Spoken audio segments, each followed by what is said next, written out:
Good morning students. Today we are going to start new chapter number 12, reproduction in plants. What is reproduction? The process by which new individuals are produced is known as reproduction.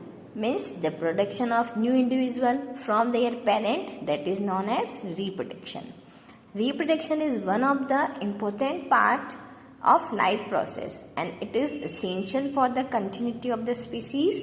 Unlike other life process, that is respiration, nutrition, etc. So reproduction is not essential for the survival of an individual but is very necessary for the preservation of the species. And the reproduction increase the number of the members of the species and that also preserve its kind. So most plants have root, stems and leaves. These are known as the vegetative part of a plant. What are the vegetative part of the plant? Root, stem and leaves. And the flowers are the reproductive part of a plant. What is the reproductive part of the plant? That is flowers. So how many modes of reproduction are there? Different organisms reproduce in different ways, but all these ways of reproduction can be put into two general categories, that is asexual reproduction and sexual reproduction. What is sexual reproduction? In a sexual reproduction of plants, male and female reproductive cells are involved. In a sexual, there are male and female, both reproductive cells are involved. These female and male reproductive cells are collectively called gametes, and in this process a male and female gametes fuse to form a single cell that known as zygote, and this zygote gradually develops and grows into an adult that is similar to their parents. An individual which grow from a zygote form a result of sexual reproduction and it receive characters from both, from male and from female gametes. In a sexual reproduction, the gametes are not produced. So there are no fusion of gametes take place for the production of offspring. In an asexual reproduction, new plants are produced without production of seed or spores. So firstly we will discuss about the asexual reproduction. There are various modes of asexual reproduction in plants like vegetative propagation, budding, fragmentation and spore formation. First is vegetative propagation.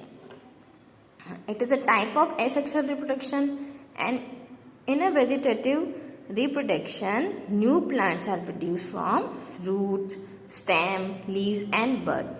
So reproduction is complete through the vegetative part of the plant, that is known as vegetative propagation.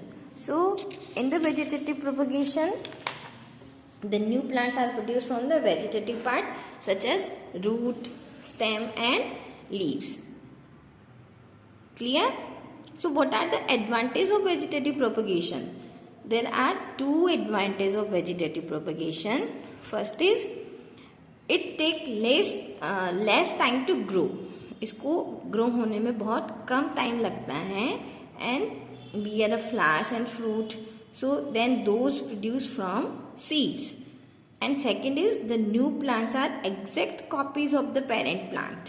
जो new plant बनता है वो बिल्कुल same copy होता है parent plant का and they are produced from a single parent.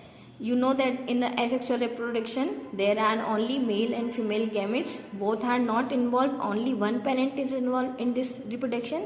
So the plants are exact copy of the parent plant and they are produced from a single parent. Next is budding. In the budding plant such as unicellular yeast plant, the budding is found in the yeast plant. Yeast plant is develop bulb-like projection. You can see in the picture. They produce a bulb-like projection from the parent plant that called bud.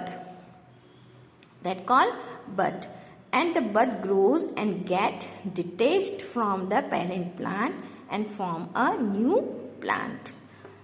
So in a budding, the small bulb-like projection coming out from the yeast cell, that is called bud, and the bud gradually grows and get detached from the parent cell and form a new yeast cell. Next is fragmentation. Some plants like Spirogyra and Alga that break up into 2 or more fragments or pieces, and such each fragment grow into a new individual. So in a which plant fragmentation is found? Plants like Spirogyra, Alga that break into a 2 more fragment, and each fragment grow into a new individual. This process is known as fragmentation. Next is spore formation.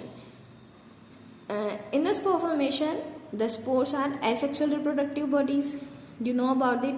And for survival, each spore is covered with a protective coat to withstand unfavorable conditions such as high temperature and low humidity. So under a favorable condition, a spore germinates into a new individual. So the example of spore formation, in which plant spore formation is found? In a fungi, in a moss, and in a fern. So each spore is covered by, you know that each spore is covered by a hard protective coat. So they can survive for a long time under favorable condition, and a spore germinate and develop into a new individual. So plants such as moss, fern are reproduced by a spore formation. So student, the next part of this chapter we will take in a next video.